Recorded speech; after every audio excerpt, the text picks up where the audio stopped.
하나님 주신 말씀은 구약성경 출애굽기 말씀입니다. 출애굽기 3장 1절부터 10절까지의 말씀입니다. 출애굽기 3장 1절부터 10절까지의 말씀,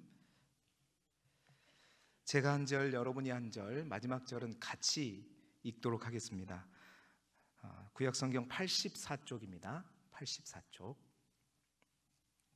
출애굽기 3장 1절부터 10절까지의 말씀입니다. 제가 먼저 읽겠습니다. 1절부터. 화면에도 나와 있네요. 모세가 그의 장인 미디안 제사장 이드로의 양떼를 치더니 그 떼를 광야 서쪽으로 인도하여 하나님의 산 호렙에 이르매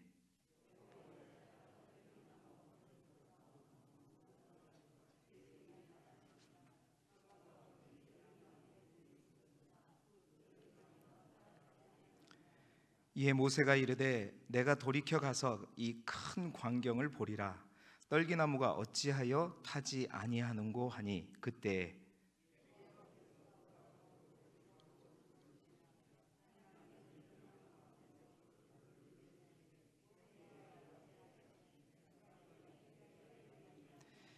하나님이 이르시되 이리로 가까이 오지 말라. 내가 선 곳은 거룩한 땅이니 내 발에서 신을 벗으라.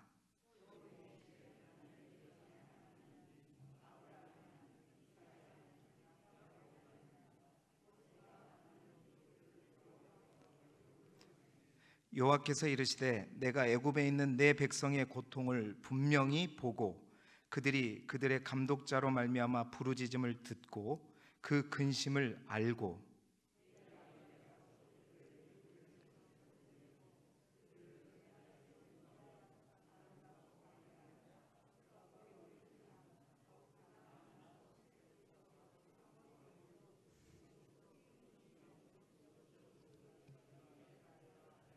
이제 가라. 이스라엘 자손의 부르짖음이 내게 달하고 애굽 사람이 그들을 괴롭히는 학대도 내가 보았으니 이제 내가 너를 바로에게 보내어 너에게 내 백성 이스라엘 자손을 애굽에서 인도하여 내게 하리라. 아멘. 할렐루야. 지난주 수요일 날에 제가 여러분들에게 엄청난 분량의 종이를 나눠줌으로 인해서 많은 성도들이, 그 성도들 가운데는 저하고 같은 이불을 덮고 자는 성도들도 있어요.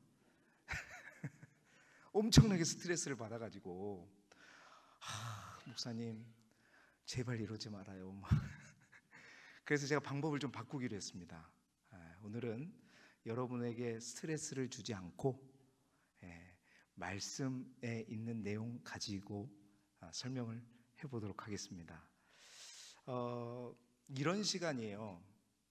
지금 이제 말씀 대행진을 통해서 여러분과 함께 제가 가고자 하는 방향은 우리가 이 고흥이라는 땅덩어리를 알기 위해서는요, 고흥군 포두면에 있는 후동옥일 9번지에 사는 정훈 목사 사택만 알아서는 안 되잖아요.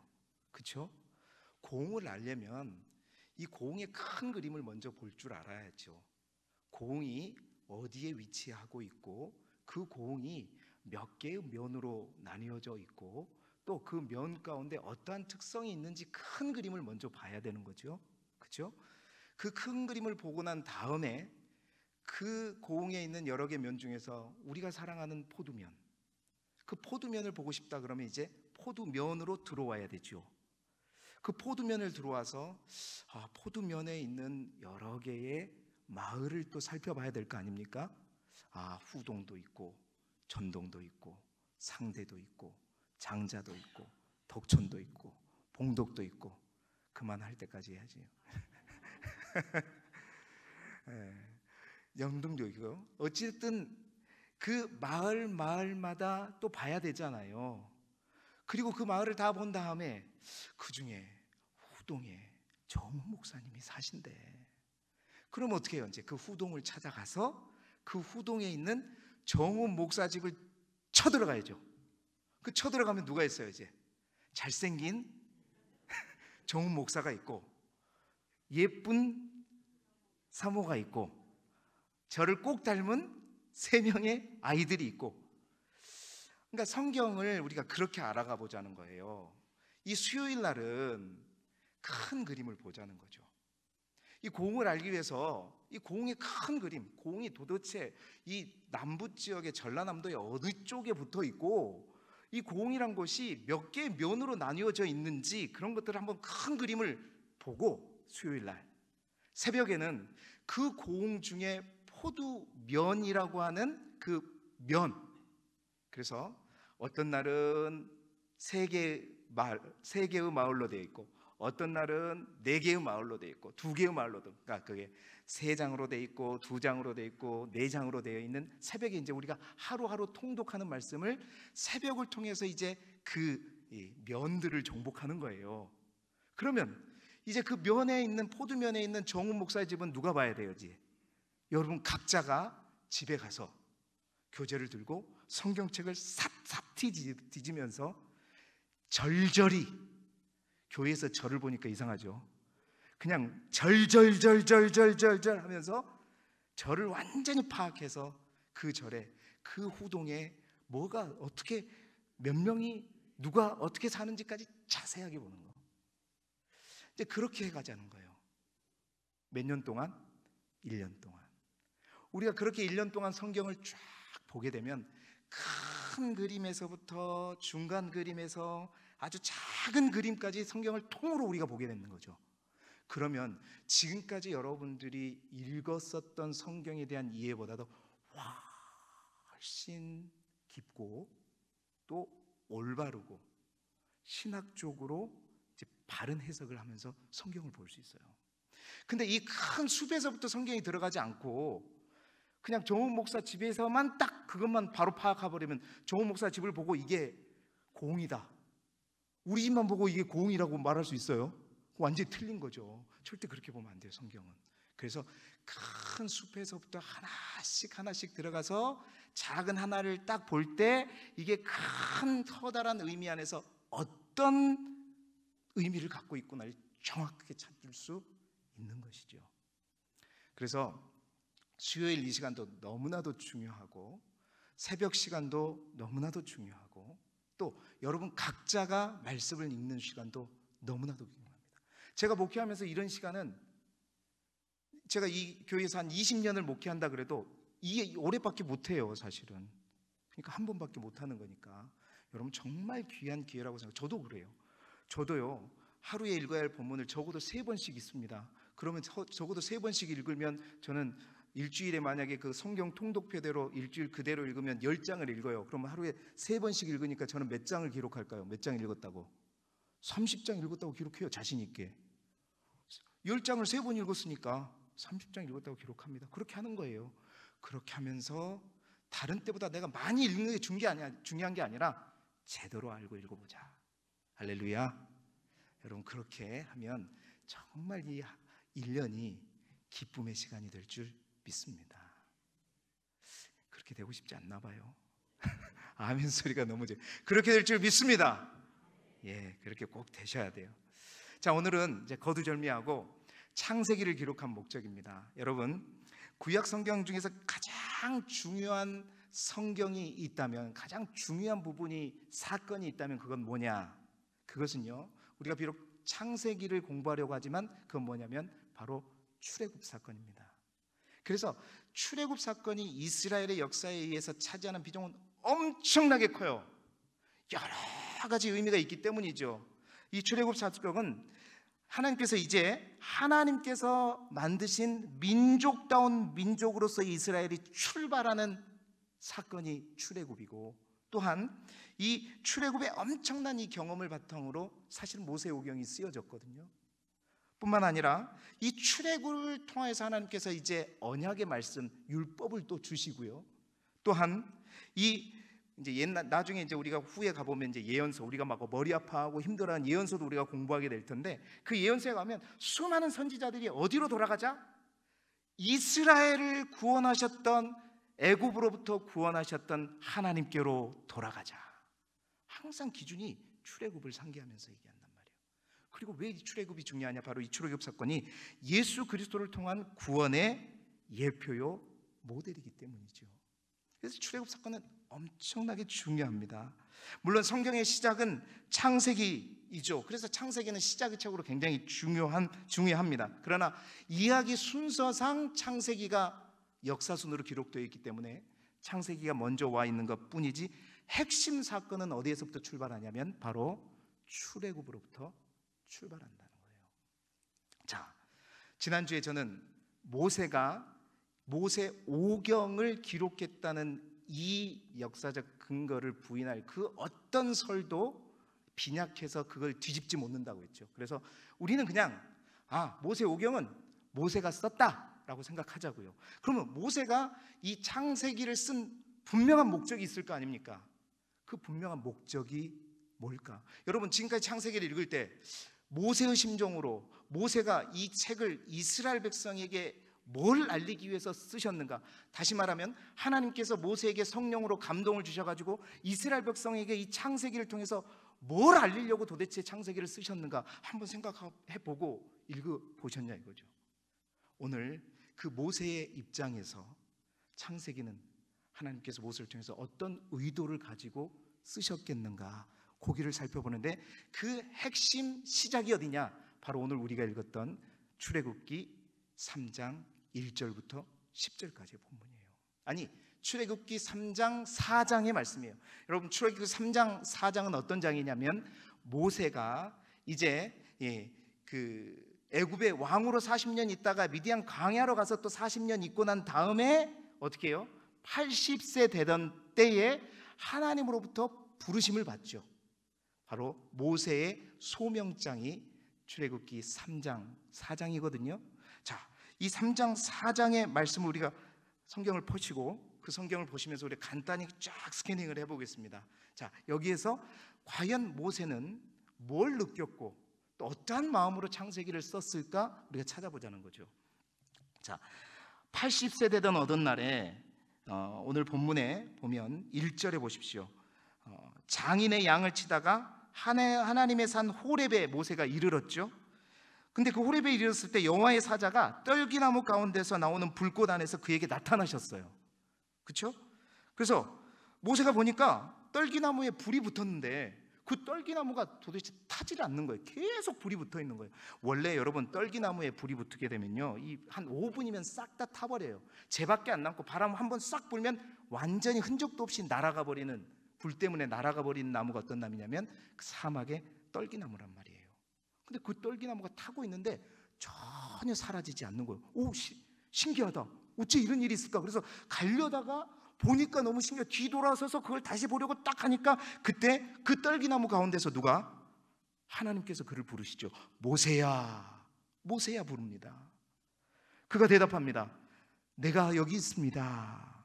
성경을 잘 보세요. 5절에 보니까 이리로 가까이 오지 말아라.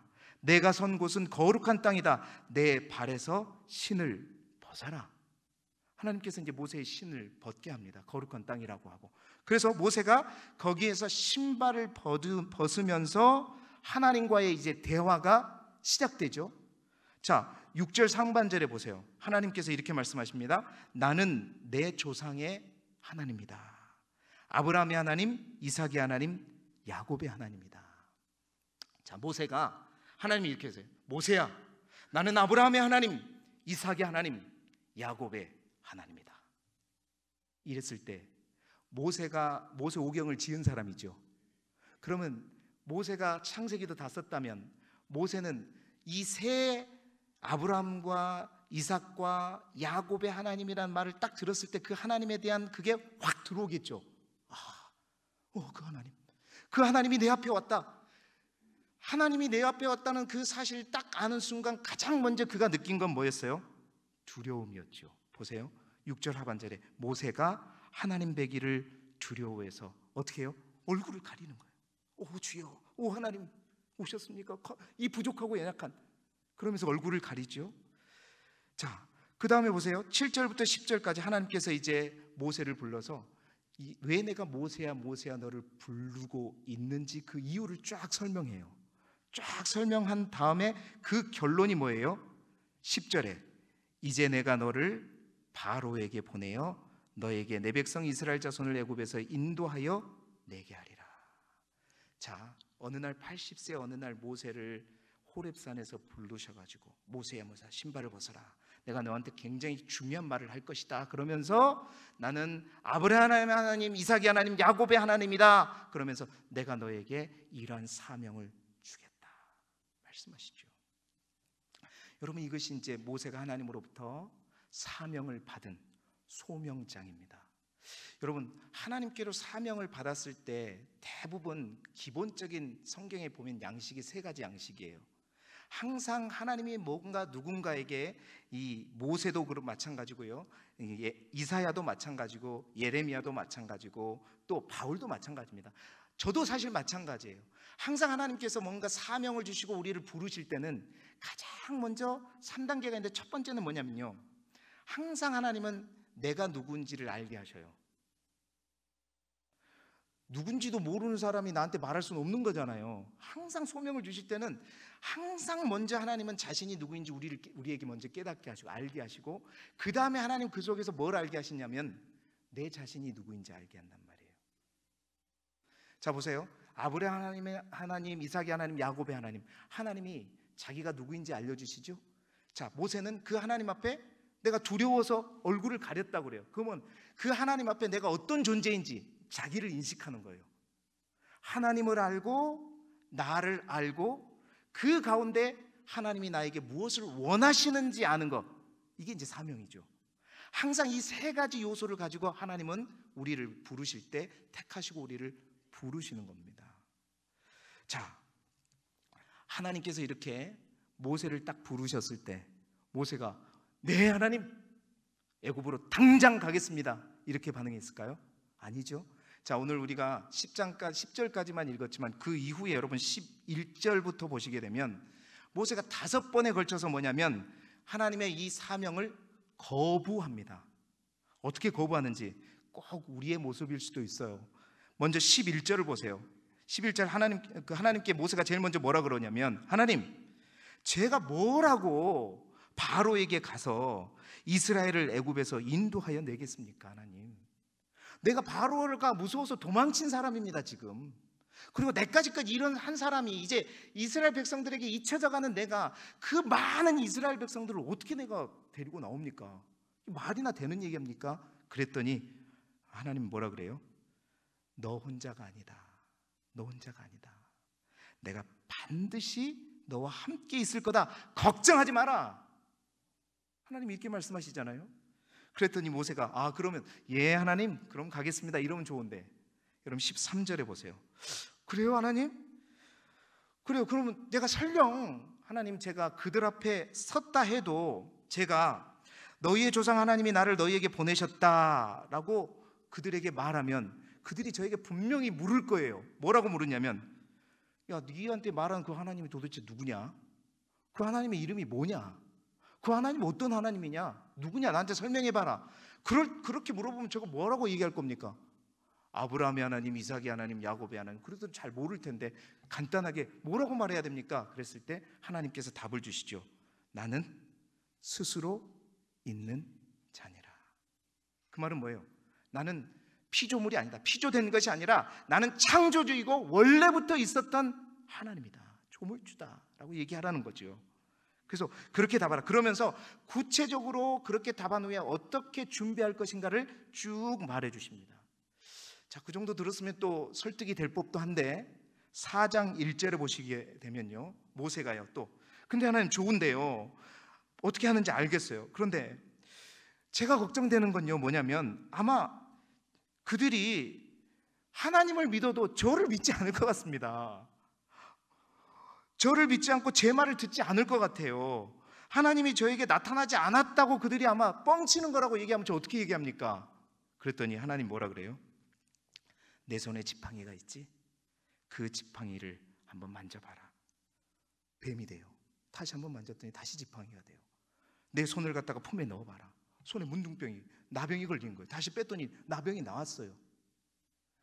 이것을 통해서 내가 너와 함께하고 또 내가 너를 불렀음을 보여줘라. 하나님께서 질병과 어떤 능력, 질병을 다스릴 권세를 모세에게 부여하는 겁니다. 자, 그 정도 되면 가야죠. 근데 안 그래요. 4장 10절에 보세요. 또 그래요. 근데요 하나님, 이제 어느 정도 된 것 같은데 문제는 뭐냐면요, 제가요 입이 뻣뻣해요. 제가 말빨이 없어요. 조목조목 잘 논리적으로 합리적으로 잘 설명할 수 있으면 좋겠는데 제가요 입이 둔해 가지고 말 주변이 없단 말입니다. 하나님, 제가 어떻게 하겠습니까? 그랬더니 근데 사실 여러분 사도행전 7장 스데반의 설교에 보면 사실 모세에 대해서 스데반은 설교하면서 이렇게 얘기합니다. 모세가 말과 하는 일에 능하다라고 얘기하거든요. 사실은 이건 모세가 뻥이에요. 이제 말에 능한 사람인데 자기가 하나님 저 말빨이 아마 형 아론과 비교했던 것 같아요. 그러니까 하나님 뭐라 그래요? 누가 사람을 지었냐? 너를 지은 사람이 누구냐? 내가 지은 거 아니냐? 걱정하지 마. 내가 내 입과 함께 있어. 네가 할 말을 내가 가르쳐 줄 것이다. 걱정하지 마. 그랬거든요. 여러분 이제 이 정도 되면 그래도 하나님 앞에 괘씸하고 예 하나님 순종하겠습니다 이렇게 가야 되잖아요. 근데요 출애굽기 4장 13절에 보십시오. 모세가 아무리 하나님께서 어떻게 해주신다고 해도 어떻게 말합니까? 자신이 없었던 것 같아요. 그래서 결론적으로 그는 뭐라고 말합니까? 오 주여 보낼 만한 자를 보내십시오. 보낼 만한 자를 보내십시오. 그러니까 하나님이 이제 이 정도 나오니까 하나님이 성이 나야 안 나요? 화가 나죠. 그래서 이어지는 14절에 보면 모세를 향해서 노하시잖아요. 성질을 내시면서 하나님이 야 정말 징하다 징해. 네 형 아론도 있다. 그러면 네가 말 못하겠으면 내가 너의 말을 준다는 걸 못 믿겠으면 네 형을 통해서도 내가 역사할 테니까 형한테 말할 거 다 말해라. 그리고 형이 너를 섬길 것이다. 그렇게 얘기를 해요. 그러니까 더 이상 모세가 할 말이 없죠. 그래서 결론적으로 출애굽기 4장 17절에 이게 마무리가 됩니다. 17절의 말씀 함께 읽어볼까요? 시작. 너는 이 지팡이를 손에 잡고 이것으로 이적을 행할지니라. 이제 모세의 그 평범한 지팡이를 하나님께서 무슨 지팡이로? 하나님의 지팡이로 만들어 놓으신 후에 이것을 가지고 내 사명을 붙들고 저 애굽을 향해 가라 말씀하는 거예요. 자 여러분, 모세가 바보였을까? 왜 그토록 모세는 5번에 걸쳐서 다름도 아닌 하나님께서 말씀하시는데 그렇게 거부했을까요? 문제는 그거예요. 하나님께서 자신에게 그 사명을 주는 순간 모세가 깊이 있게 고민했던 것이 3가지예요. 자신도 지금 그래요. 자신도 계속 이 질문을 통해서 하나님이 누구입니까? 저는 이런 자입니다. 계속해서 그럼 내가 어떻게 이걸 감당합니까? 뭐에 대해서 질문하는 거냐면 아까 그 3가지예요. 내가 그들에게도 설명을 하려면 그들을 200만 명이 넘는 사람들을 끌고 나오려면 그들에게 뭔가 분명하게 말해줘야 되는데 하나님이 누구이고 우리에게 나가라고 하신 하나님이 누구이고 그리고 우리가 어떤 존재이고 그럼 우리가 지금 왜 출애굽을 해야 되는지 분명하게 말할 수 있어야 되는데 도저히 자기가 지금 생각하기에는 자신이 없는 거거든요. 어떻게 말해야 할지. 그런데 하나님께서 차근차근 그 답을 말해주시고 가르쳐 주시면서 모세는 자기가 자기 자신에게 그 답을 찾았고 이제 그 답을 이스라엘 백성들에게 전해주고 가르쳐주기 위해서 쓴 것이 뭐냐? 바로 창세기입니다. 창세기는요 가장 큰 목적이 뭐냐면 이스라엘 백성들에게 우리가 왜 지금 출애굽해야 되느냐, 그게 동기부여가 안 되면 모세가 아무리 뭐라 해도 그 수많은 사람들이 요동하지 않거든요.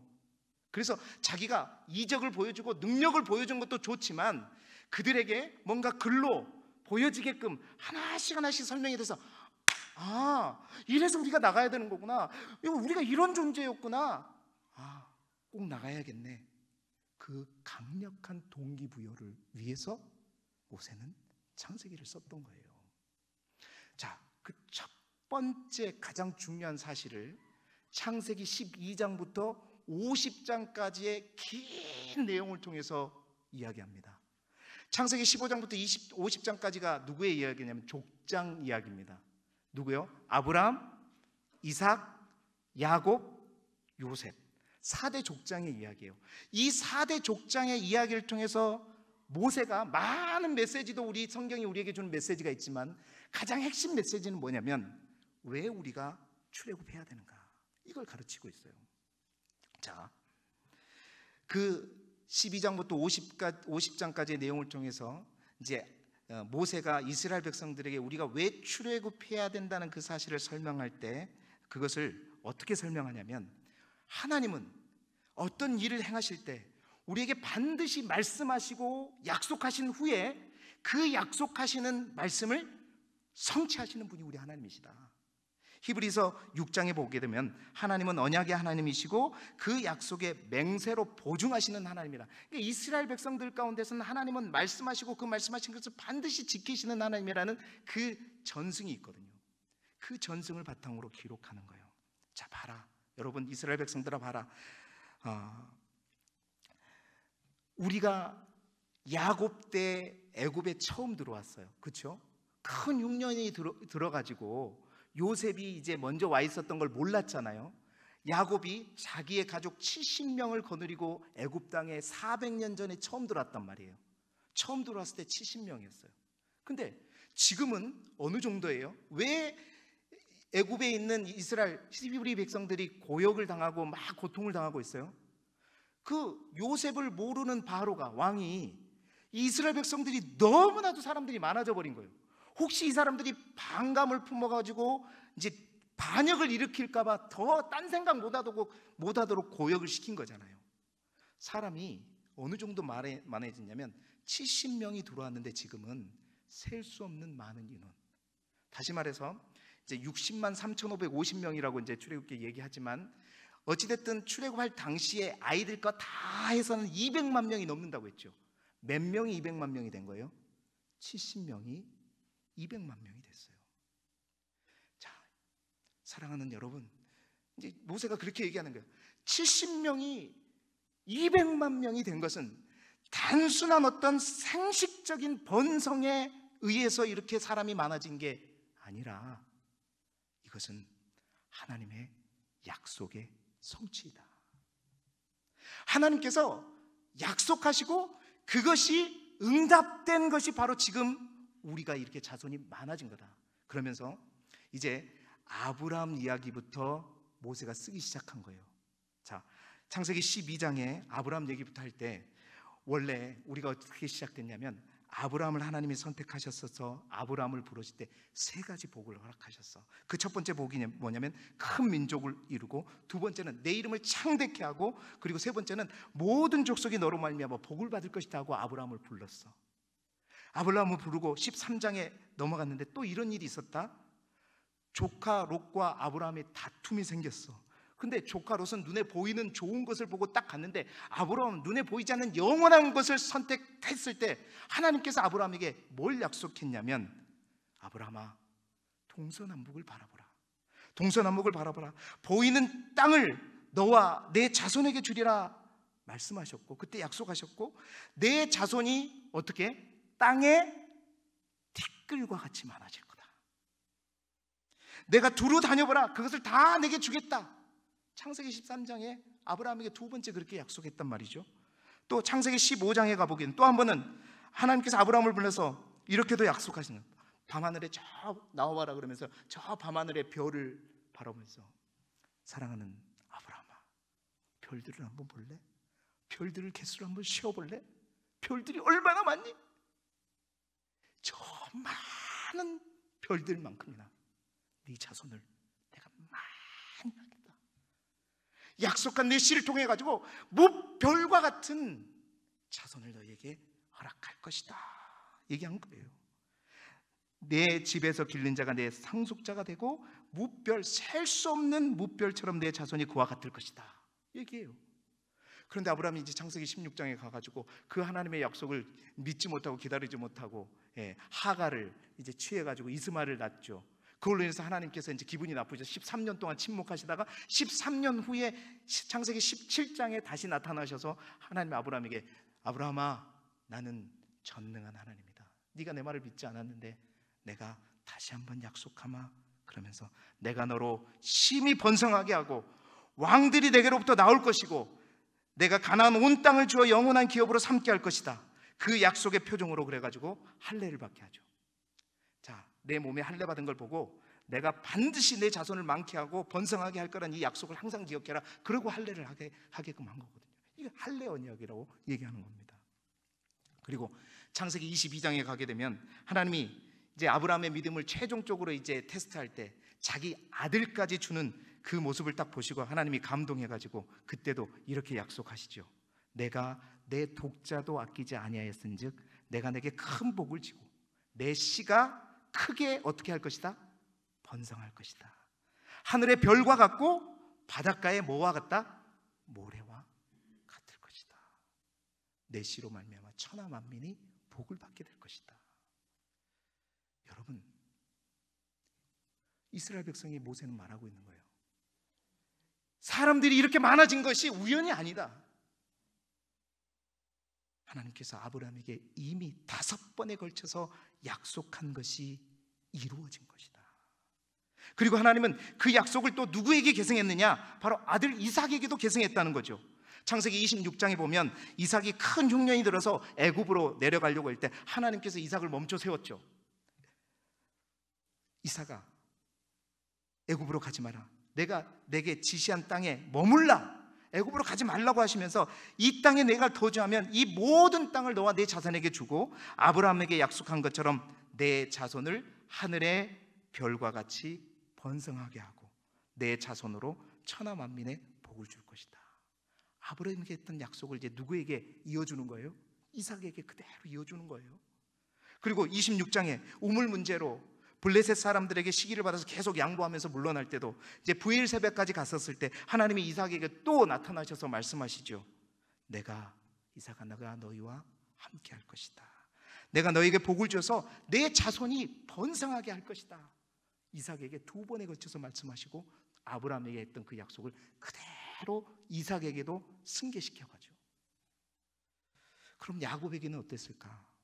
창세기 28장에 보면 야곱이 형을 속이고 아버지를 속여가지고 형에게 보복을 당해서 죽게 되었을 때 저 밧다나람 하란으로 도망가게 되죠. 도망가다가 저 광야 베델의 뭐예요? 루스라고 하는 광야에서 이제 돌베개를 베고 잘 때 하늘 사닥다리 꿈을 꾸잖아요. 그때 그 사닥다리 꿈을 통해서 두려워 떨고 있는 그 야곱을 향해 하나님께서 두려워하지 말라 그러면서 나는 내 조부 아브라함의 하나님이요 이삭의 하나님이다. 그러면서 뭐라 그래요? 내가 누워있는 이 땅을 내가 내 자손에게 너에게 주겠다. 그리고 내 자손이 땅에 티끌과 같이 많아질 것이고 동서남북으로 퍼져갈 것이고 너와 내 자손이 복의 근원이 될. 다 뭐냐면 아브라함에게 했던 약속들을 이제 이삭을 통해서 계승하고 누구에게 또 전해주는 거예요? 야곱에게 전해주는 거예요. 창세기 35장에 보면 야곱이 하란에서 이제 20년을 보내고 가나안 땅으로 돌아와서 약속한 땅, 하나님과 약속한 땅 베델에 와서 하나님께 단을 쌓을 때 하나님께서 야곱에게 다시 말씀하시죠. 다시 나타나서 아브라함과 이삭에게 준 땅을 내게 주고 내가 내 후손에게도 그 땅을 주리라 또 약속하셔요. 여러분, 하나님께서는 아브라함을 선택해서 5번의 약속과 또한 이삭을 선택하셔서 2번의 약속과 야곱을 선택하셔서 3번의 약속을 통해 가지고 대를 이어서 어떤 약속을 했냐면 첫 번째는 자손을 주겠다. 그 자손도 하늘의 무별과 같이 바닷가의 모래와 같이 땅의 티끌과 같이 많은 자손을 줄 것이다. 2번째는 땅을 주겠다. 내가 너에게 약속한 그 땅을 주겠다. 3번째는 뭐냐면 복을 주겠다. 복을 주겠다. 그런데 그 야곱의 아들 요셉이 형들의 시기를 받아 결국 어디로 팔려오게 되죠? 애굽으로 팔려오게 됩니다. 성경은 이제 요셉 자신의 고백을 통해서 이게 형들이 나를 보낸 게 아니라 하나님께서 나를 먼저 애굽으로 보냈다고 했죠. 이제 그 모든 하나님의 언약과 약속을 성취하기 위해서 그 약속을 실행하는 통로를 누구로 삼냐면 요셉으로 삼아가지고 하나님이 그 요셉을 먼저 애굽으로 보냅니다. 그리고 보내놓고 야곱의 식구들 70명이 그곳을 가게 해요.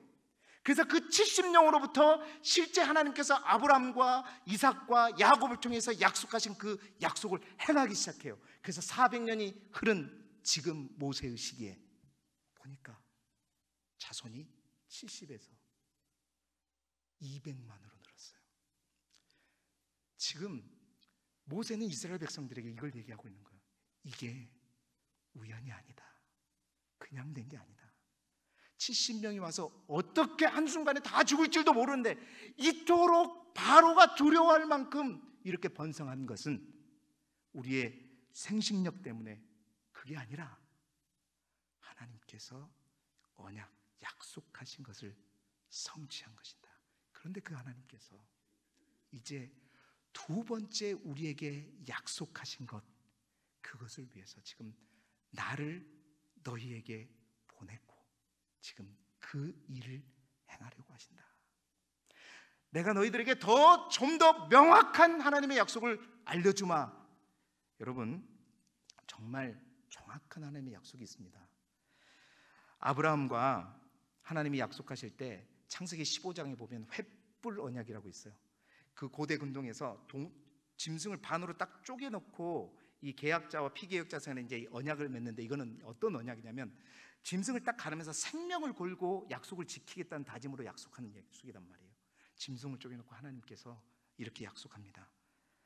아브라함아, 내 자손이 이방에서 객이되어 섬기겠고 그들은 400년 동안 내 자손을 괴롭힐 것이다. 그리고 그 섬기는 나라를 내가 징벌할지니 그 후에 내 자손이 큰 재물을 이끌고 나올 것이다. 내 자손이 4대 만에 이 땅으로 돌아올 것이다. 누구하고 약속한 거예요? 이게 하나님이 아브라함하고 약속한 거예요. 여러분, 소름 끼치지 않아요? 지금 모세가 그걸 얘기하고 있는 거예요. 뿐만 아니라 창세기 46장에 야곱이 큰 흉년을 만나서 요셉이 있는 줄 모르고 애굽으로 이제 70명의 가족들을 거느리고 내려갔었을 때, 내려가다가 브엘사바에서 잠자다가 꿈을 꿨는데 고민하는 거예요. 야곱이 잔머리에 대가잖아요. 아버지는 애굽을 갔는데 이삭은 애굽을 가지 마라 그랬는데 나는 가야 되나 말아야 되나 고민하고 있을 때 하나님께서 야곱아 야곱아 부르셨어요. 고민하지 마라. 나는 내 하나님이다. 야곱아, 애굽으로 내려가기를 두려워하지 말라. 하나님 말씀하시죠. 내가 거기서 너로 큰 민족을 이루게 할 것이다. 그리고 내가 너와 함께 애굽으로 내려가겠고 반드시 너를 인도하여 다시 올라오게 할 것이다. 이 약속을 하나님이 누구에게? 야곱에게 하셨단 말이에요. 모세는 바로 그것을 얘기하고 있는 겁니다. 어떠냐? 정말 소름 끼치는 하나님의 약속 아닌가? 지금 하나님께서 말씀하십니다. 여러분, 이스라엘 백성들에게 말하는 거예요. 아브라함에게 말한 400년이 지금이고 그 4대째가 지금이고 하나님이 반드시 다시 올라가게 하겠다는 그 시점이 바로 이때입니다. 그래서 하나님은 나를 선택하셨고 나를 세우시고 나를 여러분에게 보내셔서 여러분을 이끌고 약속하신 그 땅으로 보내려고 하는데, 사실 내가 여러분을 끌고 가시는 것이 아니라 하나님이 야곱에게 약속하셨듯이 내가 반드시 너희를 이끌고 다시 오겠다. 지금 우리가 이 애굽을 떠나서 가나안 땅으로 가는 것은 우리가 힘들기 때문에 이 애굽을 피해서 도망가는 것이 아니라 이것은 하나님의 계획이고 약속이고 언약의 성취란 말이죠. 그래서 창세기 12장부터 50장까지의 족장 이야기의 핵심이 뭐냐? 약속이에요. 언약이고요. 그 언약을 통해서 이스라엘 백성들에게 강력하게 도전하는 것이 뭐냐? 출애굽은 사명이다. 사명이다. 힘들어서 도망가는 것이 아니라 언약의 성취이고 하나님이 말씀이 이 땅에 이루어지는 것이다. 가자! 이래야 이스라엘 백성들이 아멘 하고 갈 거 아니에요. 그렇습니다. 사랑하는 여러분, 모세도 이 모세가 창세기 12장부터 50장을 기록하면서 자신도 아마 깜짝 놀랐을 거예요. 자기 자신도 분명하게 하나님의 뜻이라는 걸 알았을 거예요. 그러니 이제 바로에게 가서 담대하게 전할 수 있었던 거죠. 사랑하는 여러분, 하나님은 우리에게 말씀하시고 그 말씀하는 것을 반드시 성취하시는 하나님입니다. 이 세상에 많은 사람들은 우연이라고 얘기하고 우연으로 무엇이 되었다고 하지만 우리 그리스도인들에게 우연이란 없는 것이죠. 오늘 우리가 다 창세기 이제 그 앞에 것까지도 이제 모세가 기록한 목적이 있는데 그건 다음 시간에 하고, 이 22장부터 50장까지 이 긴 분량, 바로 이 분량 속에서 우리가 이것을 알고 창세기를 읽을 때 읽어야 된다는 거예요. 그 창세기 각 장에 있는 그냥 어떤 한 내용을 가지고 이랬네 저랬네, 그거는 아까 포도면 후동 5길 9번지에 있는 우리 집만 알고 성경을 안다고 하는 거예요.